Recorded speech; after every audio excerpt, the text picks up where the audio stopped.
नमस्कार दोस्तों, इस पर्सपेक्टिव से इस चीज को समझने की कोशिश करेंगे कि नारायण राणे जिस तरीके से सामने आके बात की है और वो कह रहे हैं कि यहाँ पे आदित्य ठाकरे जो कि चीफ मिनिस्टर महाराष्ट्र के उद्धव ठाकरे का बेटा है वो मर्डरर है।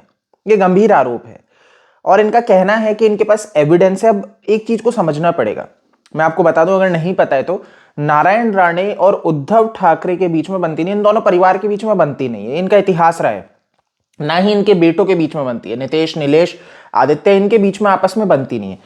तो ऐसे में ये एक दूसरे की कमियां, इन सब चीजों पे नजर रखते हैं, जैसे कि मैं आपको बता दूं, नारायण राणे के ऊपर जो मर्डर केसेस रहे उसके ऊपर शिवसेना ने प्रहार किए हैं पास्ट में कि इनके ऊपर वही जो केस रहे उस पर सारी छानबीन होनी चाहिए। तो आप समझिए, पॉलिटिशियंस हैं, एक दूसरे के जो गलत काम है, गलतियां हैं, जो मर्डर केसेस है, उन सब चीजों पे नजर रखते हैं। अब यहां पे आदित्य ठाकरे की बात आती है कि कैसे ये व्यक्ति का नाम सुशांत सिंह राजपूत के मर्डर के बाद, मृत्यु के बाद निकल के आता है, जहां पे हर कोई ये कहता नजर आया, मुंबई पुलिस ये कहती नजर आई, और कुछ नहीं तो महाराष्ट्र सरकार ये कहती नजर आई कि ये सुसाइड है, सुशांत ने सुसाइड किया है। लेकिन चीजें जिस तरीके से नजर आती गई, हम सब ने देखा किस तरीके से मुंबई पुलिस के जो वीडियोस आए जिससे पता लगा कि कैसे ये झूठ बोल रहे हैं, किस तरीके से सुशांत सिंह राजपूत के घर पे, क्राइम सीन पे जो सबूत थे, जिनको एविडेंस कहते हैं, उनको ये किस तरीके से एक प्लास्टिक की पॉलिथीन में मूव कर रहे थे।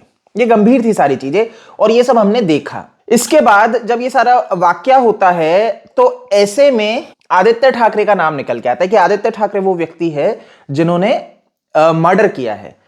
अब ड्रग्स का भी मामला है इस पूरे उसमें, और ये बार बार कहा जा रहा है कि आदित्य ठाकरे जो कि कंबोडिया की सड़कों पे भी देखा गया था, इसका ड्रग्स के साथ अच्छा रिलेशन है। अब ये कितना सच है कितना झूठ है इसके ऊपर एजेंसी जांच करे, लेकिन ऐसी जो बात निकल के आई है वो मैं आपको बता रहा हूं कि क्योंकि आदित्य ठाकरे देखा गया कंबोडिया की सड़कों पे, आपको ये फोटो दिख रही होगी स्क्रीन पे।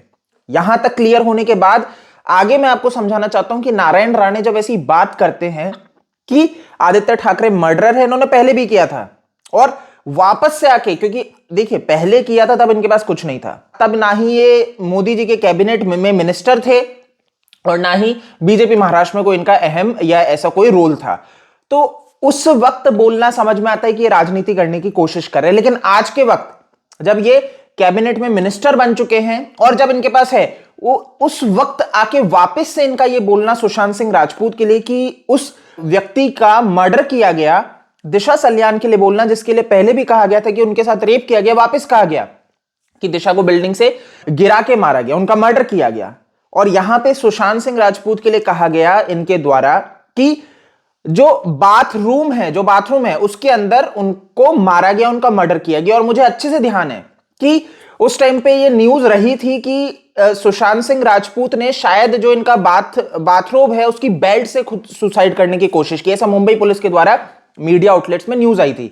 अब प्रश्न ये है कि वहां पे बाथरोब था, उसकी बेल्ट थी। अब ये चीज क्लियर होता है जहां पे ये कह रहे हैं कि बाथरूम में मारा गया, तो क्या उनका गला वहां पे घोटा गया, वहां पे उनका मर्डर किया गया और ये बाद में, क्योंकि मुंबई पुलिस के तो सचिन वाजे आज गिरफ्तार ही हो चुके और वो खुद मर्डरर है, और वही सीआईयू, वही क्राइम ब्रांच सुशांत सिंह राजपूत के केस में भी देख सकते हैं किस तरीके से वहां पे सारी चीजों को मैनेज कर रही थी। इसमें एक और चीज ये निकल के आती है कि उस वक्त यही सचिन वाजे सीआईयू के हेड थे। तो अब आप समझ सकते हो कि सुशांत के मर्डर केस में किस तरीके से चीजों को प्रभावित किया गया। और जब आरोप लग जाता है मतलब स्वयं चीफ मिनिस्टर के बेटे के ऊपर, तो अब आप समझ जाइए चीफ मिनिस्टर क्यों ना खड़े होके ये बात कहेंगे कि मेरा बेटा क्लीन है, और ऐसा उन्होंने कहा भी। तो अब आप समझ जाइए कि राजनीति बहुत बुरी हो रही है। यहां पे इनको बचाने के लिए, एक उद्धव ठाकरे के बेटे को बचाने के लिए कोशिश की जा रही है, लेकिन यहां पे नारायण राणे ने आके जब ये बात की है तो हमारी ड्यूटी क्या बन जाती है, इसके ऊपर ज्यादा से ज्यादा बात करना। ऐसा मैं क्यों कह रहा हूं, देखिए एक चीज समझिए, राजनीति ऐसी चीज है, आज उन्होंने कहा, ठीक है, जनता ने अगर इसके ऊपर नहीं एग्रेशन दिखाया, इसके ऊपर बात की, तो ये चीज दब जाएगी। क्योंकि आपको मैं बता दूं, आप सब अच्छे से जानते हैं जिस व्यक्ति का वो नाम ले रहे, आदित्य ठाकरे, उद्धव ठाकरे का बेटा, वो प्रभावशाली व्यक्ति है, साधारण व्यक्ति नहीं है। मीडिया में न्यूज दबाना उनके लिए बहुत ईजी है।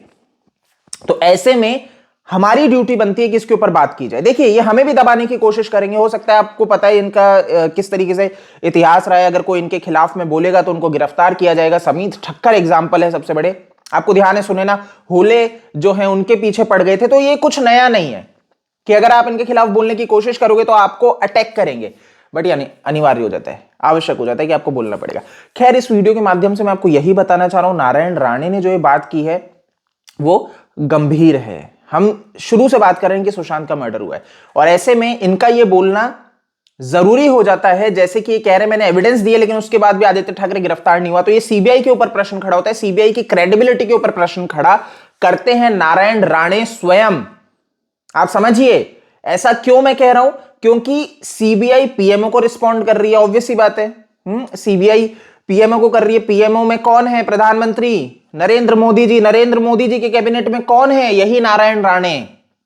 तो प्रश्न इनडायरेक्टली घूम के सीबीआई पे खड़ा होता है कि क्यों नहीं गिरफ्तार किया गया। खैर, जो भी है, देखते हैं क्या रहता है। आपको मैं बिल्कुल बताता रहूंगा, और आपकी भी ये ड्यूटी बनती है कि आप इसके ऊपर बिल्कुल बोलिए। इस वीडियो में इतना ही है, इसको शेयर कर दीजिए। जय हिंद।